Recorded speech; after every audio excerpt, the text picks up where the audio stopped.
Boa noite, irmãos. Quero saudar os irmãos com a graça e a paz de Jesus, saudar aqueles que nos acompanham pela internet. Vou estar fazendo uma oração pela palavra.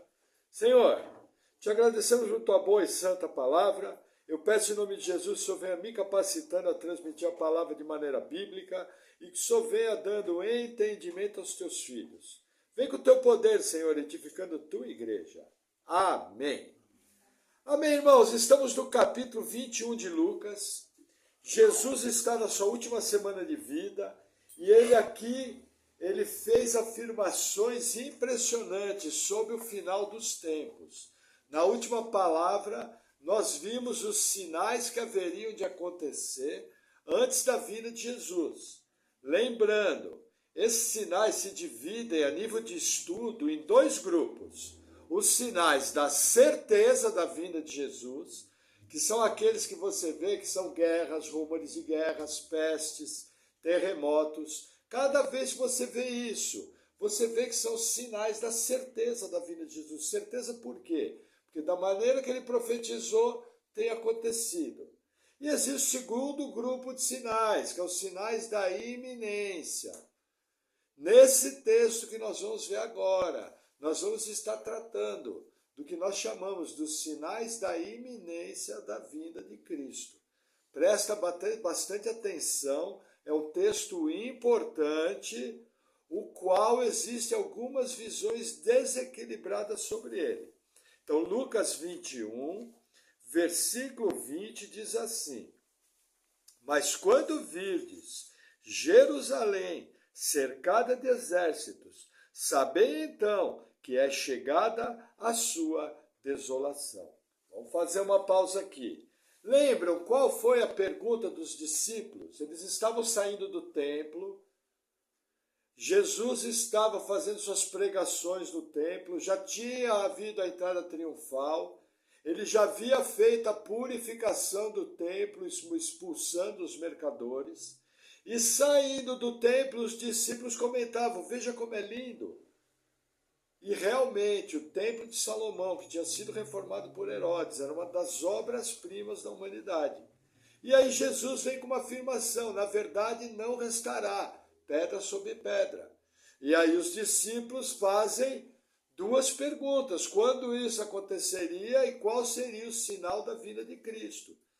E Jesus começa primeiramente respondendo sobre a questão dos sinais da sua vinda.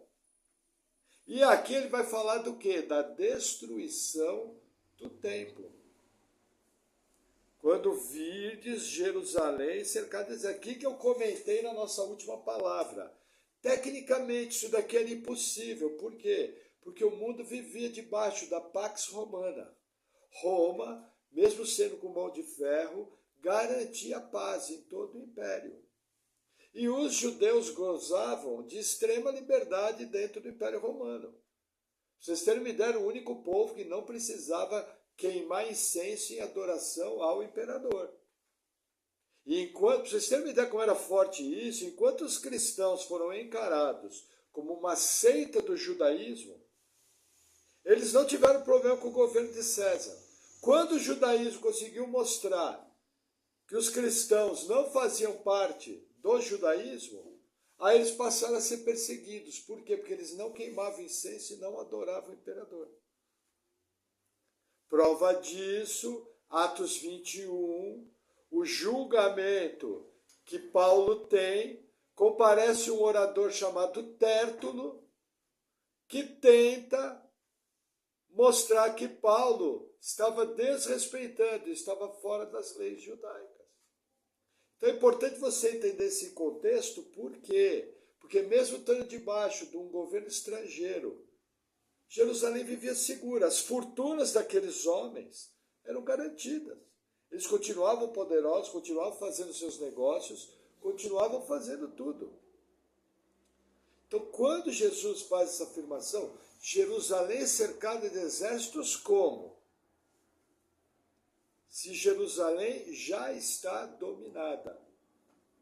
Essa profecia ia ter um aspecto de cumprimento, aproximadamente 28 anos depois, 70 menos 32, 38 anos depois. Jerusalém seria destruída pelo Marechal Tito, filho de Vespasiano. Roma era governada por Nero, Nero morre, Vespasiano assume o trono, e aí seu filho Tito é um poderoso general. E ele é designado para sufocar a revolta de Jerusalém, que iria culminar nos anos 70, com a destruição do templo. Aí eu expliquei para os irmãos que com o incêndio do templo, o ouro e o metal preciosos derreteram e foram retiradas todas as pedras para pegar o metal nobre. E aí, numa das cruzadas, onde Jerusalém ficou na mão dos europeus por aproximadamente 100 anos, aí o que aconteceu? Os cruzados juntaram todas as pedras e construíram o que é hoje chamado de Muro das Lamentações, onde os judeus colocam nas frestas do muro seus pedidos de oração. Então se cumpriu fielmente a palavra de Jesus. Amém? Aí vamos seguir, versículo 21. Então, os que estiverem na Judéia, fujam para os montes. Os que estiverem no meio dela, saiam. E os que nos campos, não entrem nela. Porque dias de vingança são estes, para que se cumpram todas as coisas que estão escritas. Veja que interessante. Primeiramente, Jesus fala que essa sua profecia também estava escrita nas Escrituras. Dias de vingança sobre Jerusalém. Vingança pelo quê? Muita coisa. Derramou sangue dos profetas, matou os ungidos, rejeitou o Filho de Deus, perseguiu a igreja. No livro de Atos dos Apóstolos, nós vemos o poder ser tirado do sinédrio, e Deus entrega aquele poder aos apóstolos e à igreja apostólica. É o tema de Atos dos Apóstolos, a migração da autoridade. Saiu do povo judeu para a igreja, os apóstolos. E aí Jesus faz essa afirmativa, que tudo isso também estava escrito e constava das Escrituras. A questão é que o povo estava tão cego que em momento nenhum eles se achavam tão justos, eles se achavam tão zelosos da lei, que em momento nenhum eles imaginavam que eles seriam vítimas de juízo de Deus. Isso é uma coisa muito importante. Vejam, precisa tomar muito cuidado com a tal da religião. A Bíblia usa a palavra religião, Tiago, irmão de Jesus, usa a palavra de religião, ele usa a religião pura e sem mácula. É um termo correto. Mas quando eu falo religião, não leve nesse sentido que Tiago usa. Tiago está falando da prática espiritual. O que eu estou falando aqui é religião humana, coisa instituída por homem, tentativa do homem se religar a Deus. A tal da religião é perigosa. Os fariseus eram extremamente legalistas. Eles faziam tecnicamente tudo certo. Mas eram ímpios. Ímpios num ponto que mataram o Filho de Deus. Não reconheceram a sua visitação. Então assim, cuidado. Seguir normas e preceitos e regras, seguir cegamente a Bíblia, não faz de você um cristão. O que faz de você um cristão é o novo nascimento, que acontece pelo poder de Deus, e andar em novidade de vida. E você obedece porque você é filho, você obedece porque você nasceu de novo, você obedece porque a obediência é consequência, é marca de alguém salvo. Então essa questão é muito delicada. Amém? E aí o texto segue no versículo 23. Mas ai das grávidas e das que criarem naqueles dias, porque haverá grande aperto na terra, e ira sobre esse povo, e cairão ao fio de espada, e para todas as nações serão levados cativos, e Jerusalém será pisada pelos gentios, até que os tempos dos gentios se completem. Vamos fazer uma pausa aqui. Irmãos, aqui Jesus fala da fuga.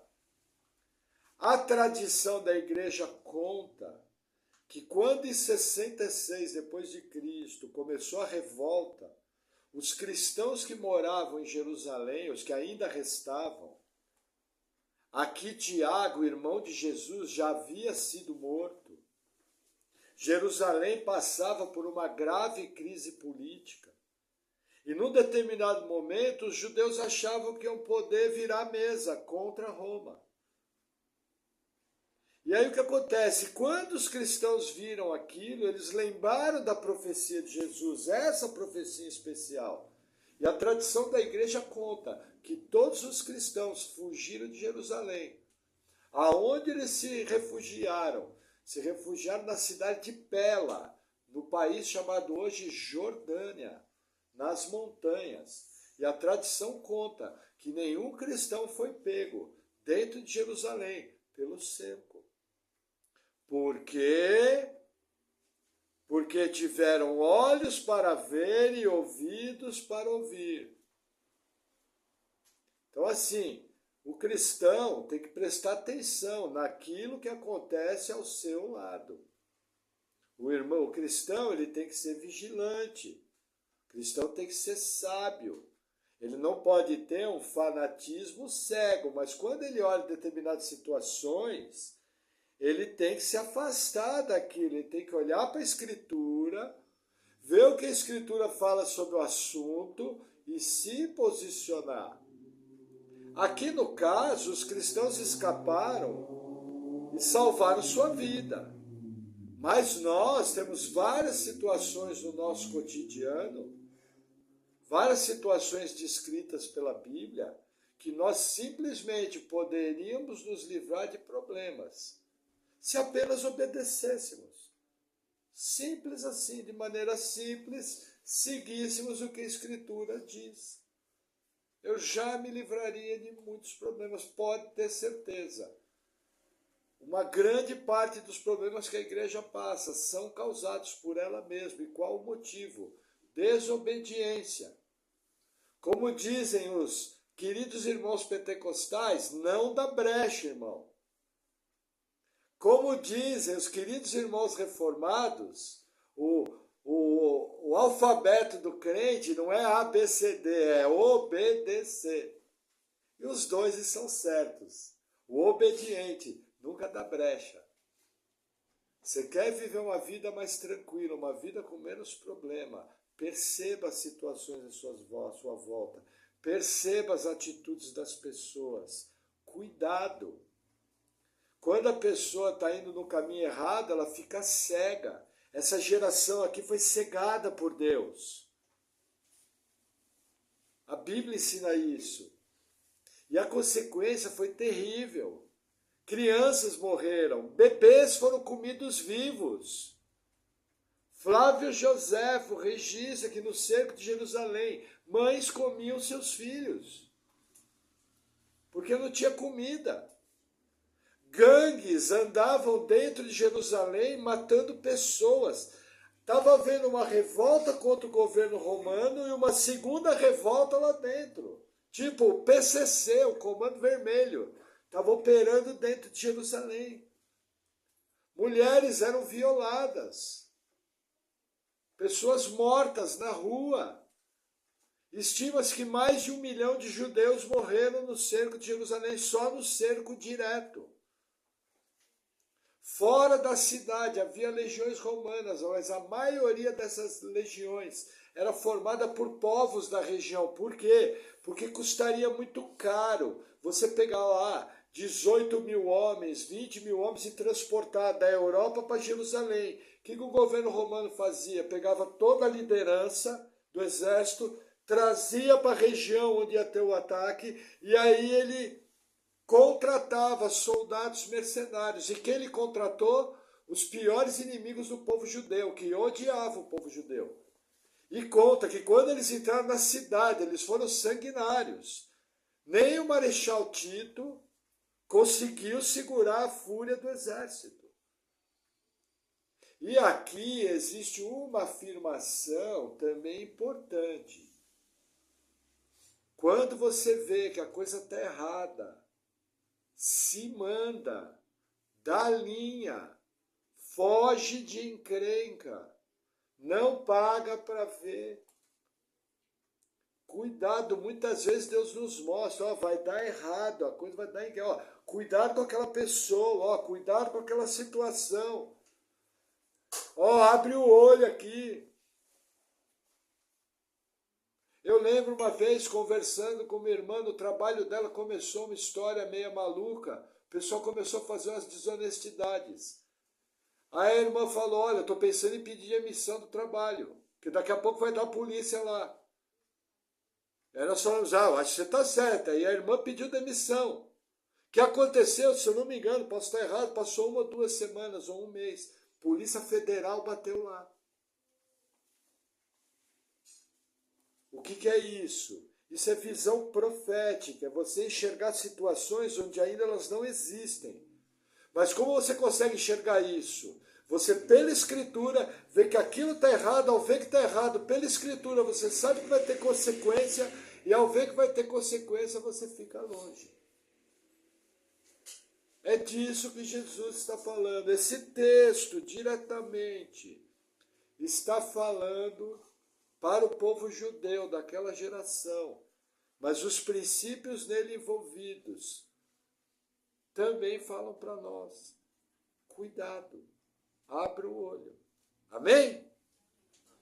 Agora, para nós começarmos a ver algumas aplicações, vamos abrir no Evangelho de Mateus, capítulo 24, no texto paralelo desse texto. Mateus 24. Eu não vou querer aqui expor Mateus 24. Se você tiver interesse, no canal da igreja, nós temos, se eu não me engano, 4 pregações só em Mateus 24. Mas eu quero atentar um ponto. Mateus 24, versículo 15. Diz assim: quando, pois, virdes que a abominação da desolação, de que falou o profeta Daniel, está no lugar santo, quem lê, entenda. Então, os que estiverem na Judéia, fujam para os montes, e quem estiver sobre o telhado, não desça a tirar alguma coisa de sua casa, e quem estiver no campo, não volte atrás a buscar as suas vestes. Ó 19, mas ai das grávidas e das que amamentarem naqueles dias. Orai para que a vossa fuga não aconteça no inverno nem no sábado, porque haverá então grande aflição, como nunca houve desde o princípio do mundo até agora, nem tampouco há de haver. Até aqui. Veja que interessante. Que informações são importantes. Veja, o texto de Lucas fala que Jerusalém, veja, o povo ia ser espalhado por entre todas as nações. O que está falando aqui? De um êxodo, uma diáspora. Algo pior que aconteceu quando caiu, quando Jerusalém foi tomada por Nabucodonosor. Essa profecia se cumpriu em 70 depois de Cristo. O povo foi espalhado pelo mundo e Israel deixou de existir como nação. Quando que Israel deixou de ser pisada pelos gentios? Em 1917 aconteceu o primeiro sinal. O Império Inglês derruba o Império Turco e Jerusalém volta a ser propriedade da cristandade. Mas, para o judeu, os gentios ainda estavam pisando a cidade. Mas aquilo ocasionou o quê? Um jubileu depois, 50 anos depois. Curiosamente, através de um voto de um brasileiro, Oswaldo Aranha, Israel voltou a existir como nação. E Israel deixou de ser pisada pelos gentios. Cumprida essa profecia de Jesus. Olha que interessante. Veja, existe uma linha da igreja de importantes intérpretes, gente boa, gente competente, que diz que a igreja não tem nada a ver com Israel e que Israel não importa mais para o relógio profético. Eu acho essa visão por demais exagerada e imprudente. Por quê? Porque quando essa visão surgiu, não existia o Israel moderno. Aí até você entende, fala, não, Israel deixou de existir. Então não existe mais o relógio profético de Deus, é até aceitável. Apesar de haverem profecias que se cumpriram. Nos últimos dias congregarei o meu povo dentre todas as nações e os trarei de volta a Sião. Essa profecia se cumpriu. Para vocês terem uma ideia, até uma tribo perdida de Israel, se eu não me engano, o ano era entre final da década de 60, começo da de 70. Essa tribo vivia na África, ela foi levada na época que os assírios tomaram Samaria, espalharam o povo, numa operação espetacular. Uma tribo inteira foi tirada do país, debaixo do governo. E só um homem morreu. Quem foi que morreu? O irmão do atual primeiro-ministro de Israel, Benjamin Netanyahu. O irmão dele morreu nessa operação. E morreu de bobeira. Por quê? Porque quando o avião estava começando a levantar voo, ele botou a cara para fora da porta do avião e comemorou. Levou um tiro de um atirador de elite. Morreu. Foi a única morte. Eles conseguiram pousar um avião, entraram no país. Por quê? Porque havia uma profecia da parte de Deus a ser cumprida. Nos últimos dias congregarei de entre todas as nações o meu povo. E se cumpriu. Quando eles foram ver aquele povo que foi retirado daquele país, vivia nos moldes do Antigo Testamento, raiz. E eles ficaram impressionados, como ficaram milênio fora. Aquele povo foi para lá no século 7 depois de Cristo. Foi retirado no século 20, 2 milênios e meio. E eles viviam conforme a lei. Por quê? Porque é profecia, e profecia tem que se cumprir. O que eu entendo? Os queridos irmãos aliancistas deveriam ter revisto a sua teologia no caso de Israel. Como alguns já têm revisto, como é o caso do pastor Franklin Ferreira, que escreveu um livro chamado Por Amor de Sião, no qual ele começa a mostrar uma movimentação. Nós temos que entender que se a Bíblia diz, se cumpre. Agora, Jesus aqui ele traz uma informação interessante. A abominação de que fala o profeta Daniel. Lembra que Lucas ele falou para se cumprir o que está escrito? Aí está escrito aonde? Essa profecia é dada no livro do profeta Daniel. E é o que nós vamos averiguar agora. Vamos abrir livro de Daniel, capítulo 9, lá no Antigo Testamento. Se você chegar em Salmos, você breca. Se você chegar em Jeremias, que nem eu, você breca e volta. Passa por Ezequiel, vai chegar em Daniel, capítulo 9. Uma profecia espetacular. Daniel 9.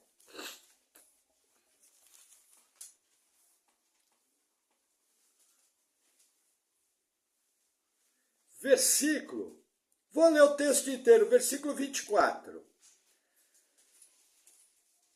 70 semanas estão determinadas sobre o teu povo e sobre a tua santa cidade, para cessar a transgressão e para dar fim aos pecados, e para expiar a iniquidade, e trazer justiça eterna, e selar a visão e a profecia, e para ungir o Santíssimo.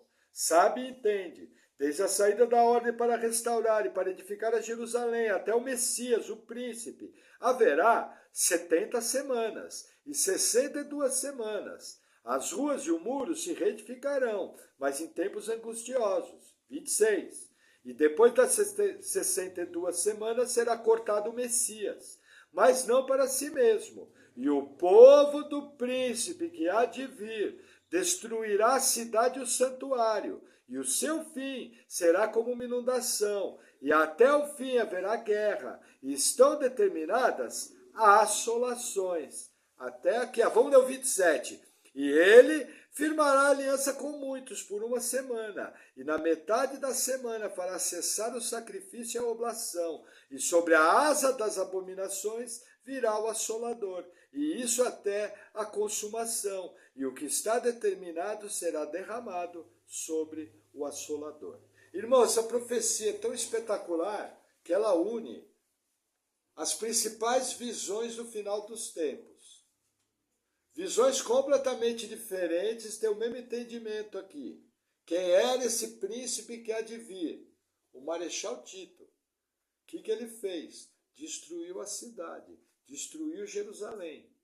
E após a destruição de Jerusalém, nunca mais Jerusalém experimentou paz.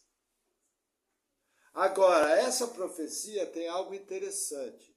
Todas as vezes que eu vejo linguagem profética, muitas vezes é como uma serra.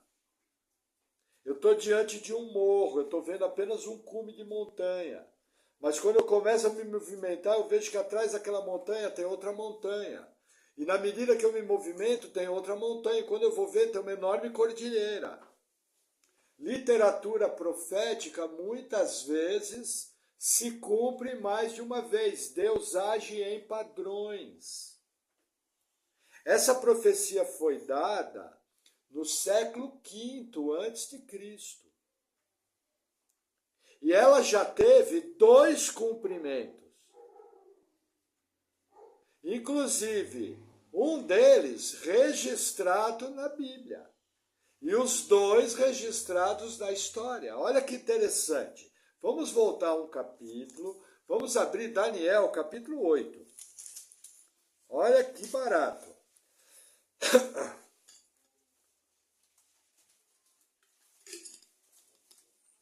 Daniel 8. Deixa eu dar um pano de fundo para vocês entenderem. Veja, o livro do profeta Daniel, existe uma profecia de todos os reinos que vão pisar na terra. Essa profecia se repete de outra maneira no livro do Apocalipse, quando você vê a besta com 7 cabeças. O que o livro de Daniel ensina? Que na época de Daniel era o governo babilônico. Depois do governo babilônico iria vir o governo medo-persa. Depois do governo medo-persa ia vir o governo grego. E é esse o contexto dessa profecia.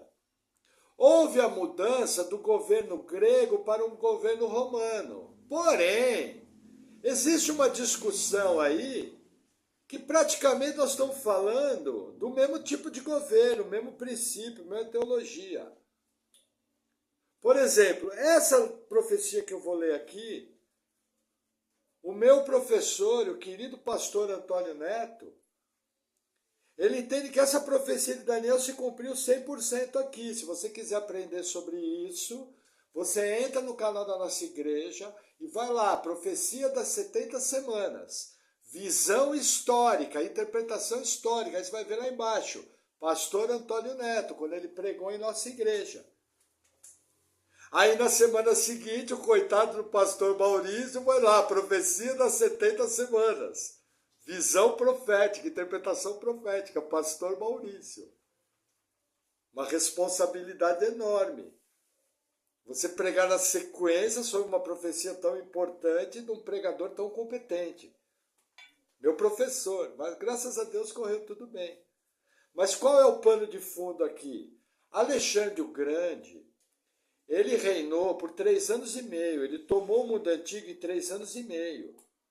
Numa velocidade assombrosa. Só que ele morreu de febre tifoide na região da Índia.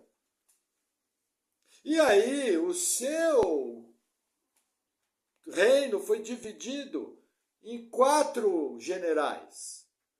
Seleuco, Ptolomeu e mais 2 que agora eu não lembro. Esses 4 generais viraram 2 reinos. Os Ptolomeus e os Seleucidas. É de um desses reis que está falando aqui. Os Seleucidas ficaram da região da Síria, ao norte de Israel. E teve um rei chamado Antíoco Epifânio. Epifânio, para vocês terem uma ideia, que é mais ou menos como se quisesse dizer a encarnação de Deus.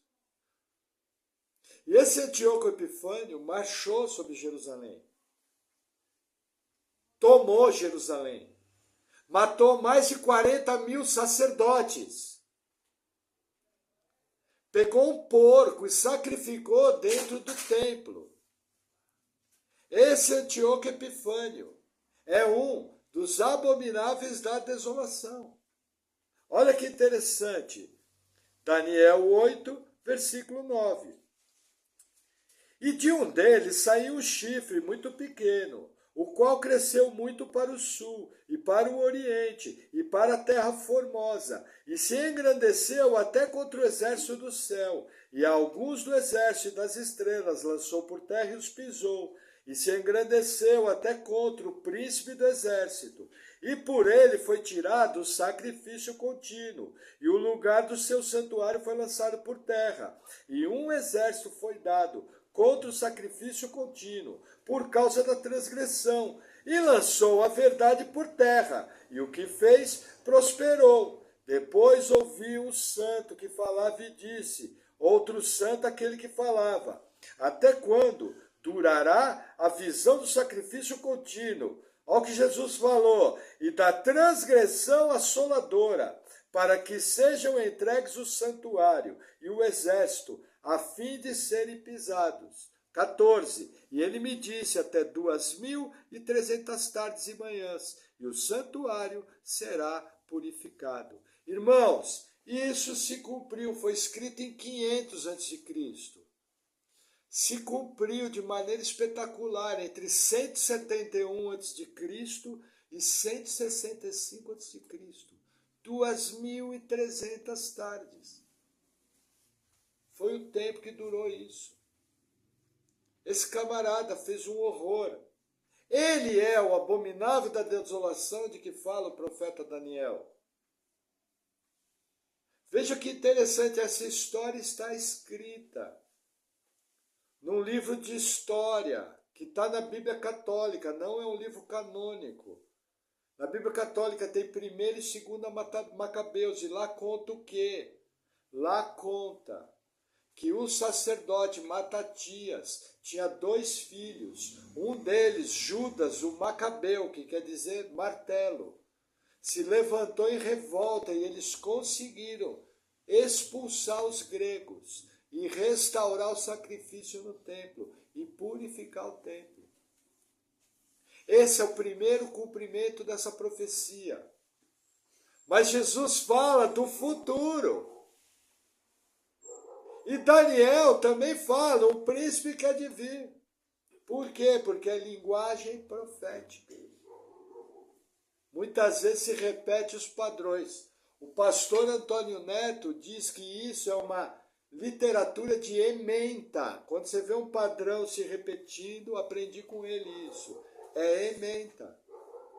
Você vê se repetir. E é o que aconteceu aqui. E veja que interessante. Vamos agora em Daniel 11. Versículo 31.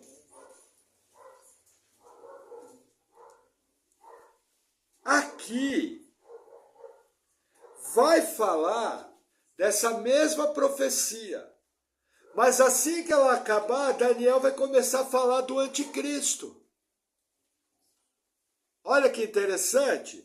Vamos lá, Daniel 11, versículo 31.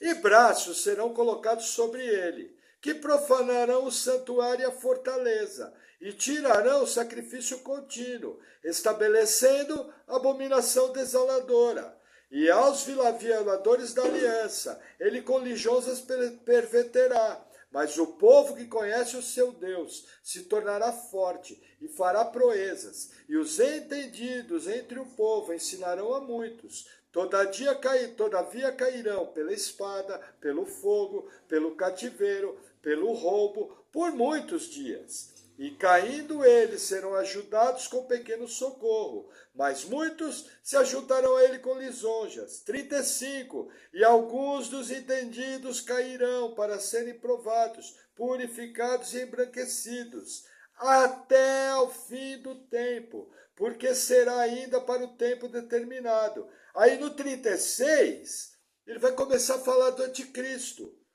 E este rei fará conforme a sua vontade, e levantar-se-á, e engrandecerá sobre todo Deus, e contra o Deus dos deuses falará coisas espantosas, e será próspero, até que a ira se complete, porque aquilo que está determinado será feito. Vamos parar aqui, porque o texto é longo. Esse texto, os intérpretes entendem que está falando, primeiro, de Antíoco Epifânio. Segundo, aponta para o Marechal Tito, abominação desoladora. Terceiro, aponta para o anticristo, a abominação desoladora final. Pastor, como é isso? Como que o pastor garante que esse texto de Jerusalém sendo atacada, de tudo sendo destruído, vai acontecer no futuro? Irmãos, a Bíblia explica a Bíblia. Vamos dar uma passadinha rápida em Daniel 12, e depois nós vamos ler um versículo, e depois nós vamos para o livro de Zacarias. Vira o próximo capítulo, Daniel 12, versículo 7. Diz assim: E ouvi o homem vestido de linho, que estava sobre as águas do rio, a qual levantou ao céu a sua mão direita e a sua mão esquerda, e jurou por aquele que vive eternamente, que isso seria para um tempo, tempos e metade de um tempo. E quando tiverem acabado de espalhar o poder do povo santo, todas essas coisas serão cumpridas. Até aqui. Qual é o tempo? O capítulo 12 fala do tempo do fim e da ressurreição. Deus fala para Daniel, ó, você vai se encontrar com seus pais, mas você vai ressuscitar com os justos. E aí, na continuação da narrativa, aparece um período aqui. Tempo, tempos e metade de um tempo. Isso aqui, literatura hebraica, são 3 anos e meio.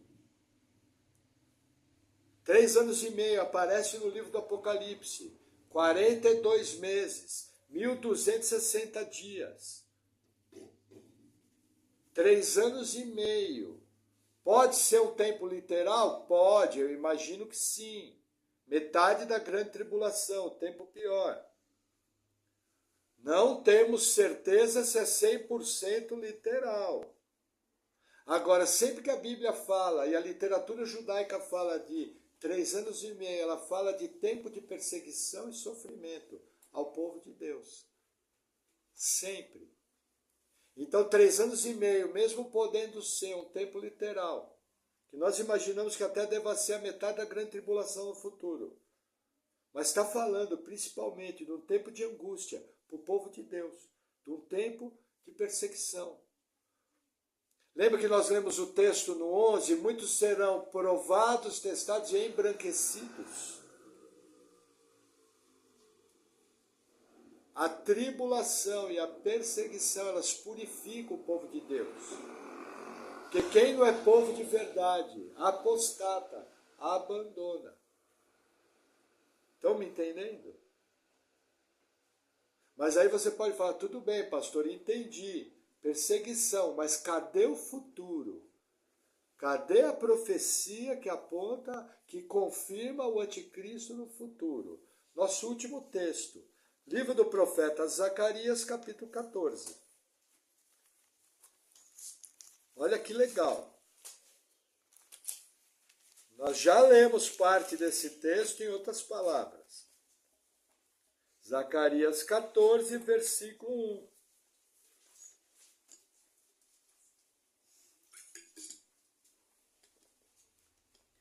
Eis que vem o dia do Senhor, em que teus despojos se repartirão no meio de ti. Irmãos, dia do Senhor é um só, é o juízo de Deus sobre a terra. Seja sobre Israel apontando, seja sobre os gentios, dia do Senhor, é dia de juízo. Sempre que a Bíblia fala dia do Senhor, é julgamento. Quando que vai acontecer o dia do Senhor? Fim dos tempos. O texto aqui está falando do final dos tempos. Versículo 2.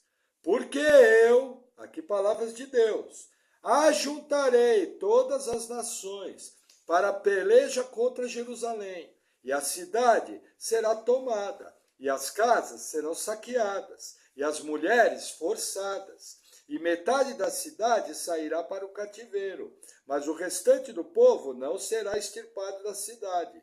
E o Senhor sairá e pelejará contra estas nações, como pelejou sim no dia da batalha. Até aqui. O que está falando aqui? Que Deus ia trazer as nações para cercar Jerusalém. O que Jesus falou? Quando virdes Jerusalém cercada de exércitos. Não é isso? Aí você pode me dizer, falar, pastor, mas o próprio pastor falou que na época do Marechal Tito, esse quadro que está aqui se cumpriu, a cidade foi cercada, mulheres foram violadas, o povo foi levado para o cativeiro. Não é isso que eu descrevi? Como que eu sei que é para o futuro? É só continuar a leitura. Simples assim, não precisa nem interpretar. Versículo 4, leiam comigo. E naquele dia estarão os seus pés, pés de quem? Do Senhor, sobre o Monte das Oliveiras, que está de frente de Jerusalém para o Oriente. E o Monte das Oliveiras será fendido pelo meio, para o Oriente e para o Ocidente. E haverá um vale muito grande. E metade do monte se apartará para o norte, a outra metade dele para o sul. E fugireis pelo vale dos meus montes, pois o vale dos montes chegará até Azel. E fugireis, assim como fugistes de diante do terremoto nos dias do rei de Uzias, rei de Judá. Então virá o Senhor Deus, Senhor meu Deus, e todos os santos contigo. E acontecerá naquele dia que não haverá preciosa luz, mas espessa escuridão. Versículo 8. Mas naquele dia também acontecerá que sairão de Jerusalém águas vivas, metades dela para o mar oriental, e metade delas para o mar ocidental. No verão e no inverno sucederá isso. Ao 9. E o Senhor será rei sobre toda a terra. Naquele dia, um será o Senhor, e um será o seu nome. Aqui é o reino milenar. Irmãos, isso aqui já aconteceu? Jesus está reinando hoje em Jerusalém? O Monte das Oliveiras se fendeu e Jesus botou o pé direito no lado do monte e o pé esquerdo do outro lado do monte? Isso se cumpriu? Vai se cumprir quando? No futuro. Ah, pastor, não estou acreditando muito. Isso daí está tudo no Velho Testamento. E o Novo? Irmãos, Deus é perfeito. Abre aí na sua Bíblia, Apocalipse, capítulo 16. A Bíblia explica a Bíblia.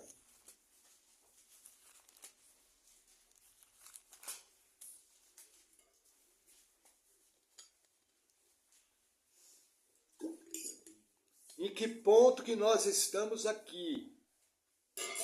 Nós estamos perto do dia da ira do Senhor. Deus está derramando as taças. A água potável da terra foi envenenada, os peixes do mar morreram, o comércio marítimo foi interrompido, os poderes do céu estão sendo abalados. Alguns acham que a igreja aqui já foi arrebatada. Eu já pensei dessa maneira. Nós éramos numa visão chamada pós-tribulacionismo pré-ira. Hoje eu assumi uma postura um pouco mais radical. Eu creio que aqui a igreja vai estar na tribulação. Eu creio que nós vamos passar toda a grande tribulação até a volta de Jesus, que é a interpretação mais simples. Quando você lê a Bíblia corrida, é a interpretação que você chega. Entendeu?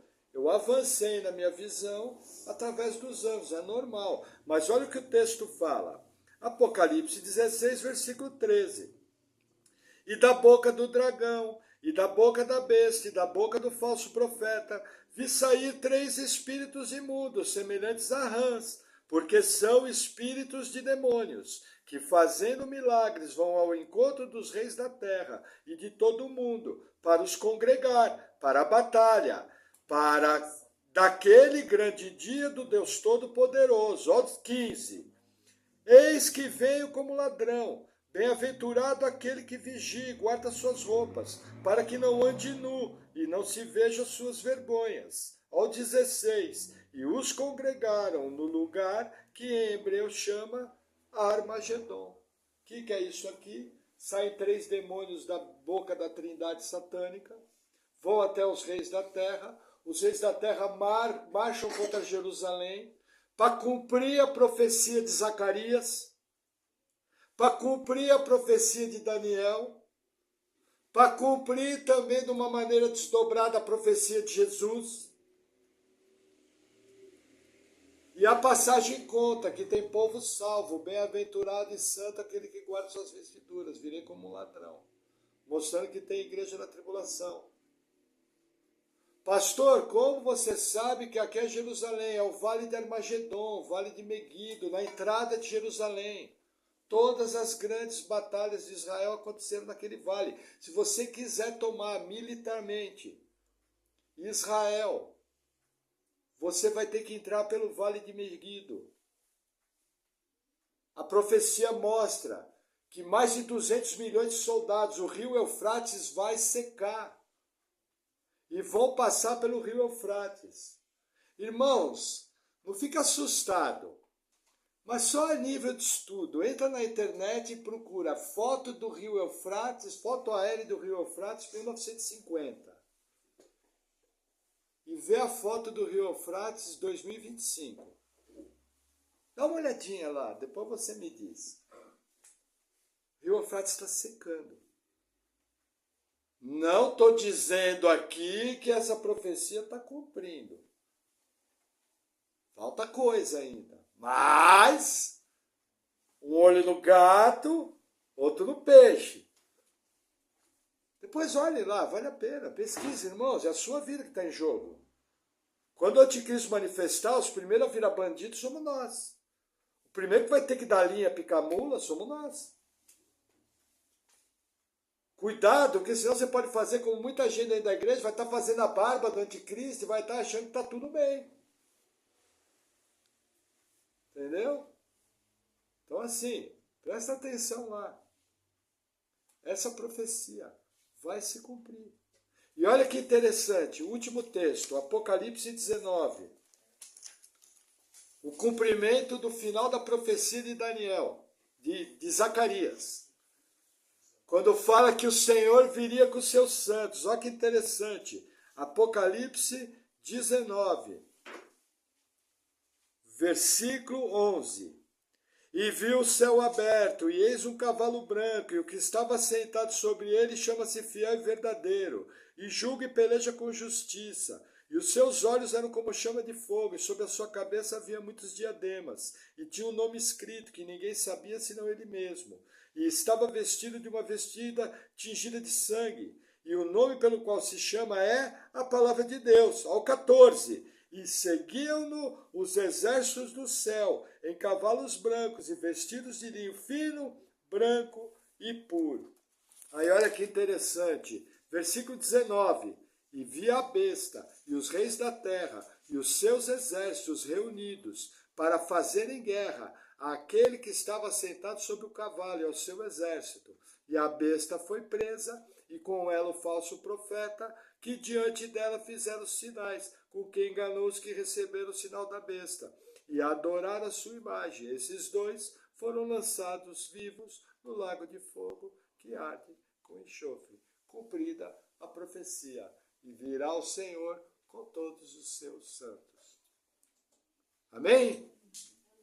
Pastor, morri de medo. Não. Textos como esse tem que me levar a pensar como eu tenho vivido minha vida cristã. Porque o próprio Jesus, nós vamos estudar junto, ele vai falar, quando vides essas coisas, exultai, porque é chegada a vossa redenção. O Senhor não nos deu o espírito de medo, mas de ousadia. Textos como esse mostram que existe um Deus, esse Deus é o Todo-Poderoso, ele é um Deus de decretos.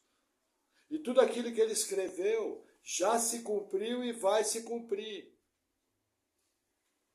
Da mesma maneira que as profecias do Antigo Testamento se cumpriram de maneira literal em Jesus. Essas profecias vão se cumprir de maneira literal. Pode ser no nosso tempo? Pode até. Afinal, fazia 80 anos, mais de 80 anos que o Israel moderno foi cumprido, mas nós não temos certeza. O que nós temos que fazer? Viver a vida, criar nossos filhos, ir para a igreja, evangelizar, orar, jejuar, buscar santidade, fazer a obra do Senhor, criar minha família com alegria, desenvolver projetos. Por quê? Porque mesmo que essa profecia não se cumpra, um dia nós vamos morrer. Eu vou te contar a novidade, um dia nós vamos morrer. E vou contar a segunda novidade. Assim que você desligar aqui, que seu corpo morrer, você vai estar cara a cara com Jesus. E se você não tiver a cobertura do sangue de Jesus, dos seus pecados, você vai pela eternidade para o inferno. Sem saída. Ah, pastor, mas eu creio em Jesus, meus pecados foram pagos pelo sangue dele. Mas que obras você vai levar? Como os irmãos viram antes do culto, essa semana um querido pastor da Igreja Batista do Prado, lá no centro de Curitiba, teve um infarto em Frankfurt, não morreu porque Deus não deixou. Se ele tivesse morrido no infarto fulminante, estaria já com o Senhor. Percebe, irmãos? Nós não sabemos. Temos que viver nossa vida bem, com alegria, porque o Senhor se alegra. Nas parábolas de Mateus, fala que as virgens tinham que ser vigilantes, fala que aqueles que receberam os talentos tinham que negociar. Na parábola de Lucas, na parábola das minas também, Deus espera que você viva uma vida cristã abundante, cheia de frutos, cheia de boas obras, com alegria, sem medo, aguardando a volta do Senhor, para das mãos dele receber o galardão, que é o prêmio pelas suas boas obras. Amém? Vamos orar? Senhor, obrigado por tua palavra. Eu peço em nome de Jesus que o Senhor venha nos capacitando, Senhor, a uma vida cristã abundante. Tira de nós toda apatia, tira de nós toda mornidão, tira de nós, Senhor, toda preguiça espiritual. Que nós possamos ser crentes fervorosos, que buscam a tua vontade e que buscam fazer tua obra. Ajuda-nos, Senhor, para que vivamos uma vida de santidade e obediência da tua palavra. No nome de Jesus, amém. Amém, irmãos? Glória a Deus.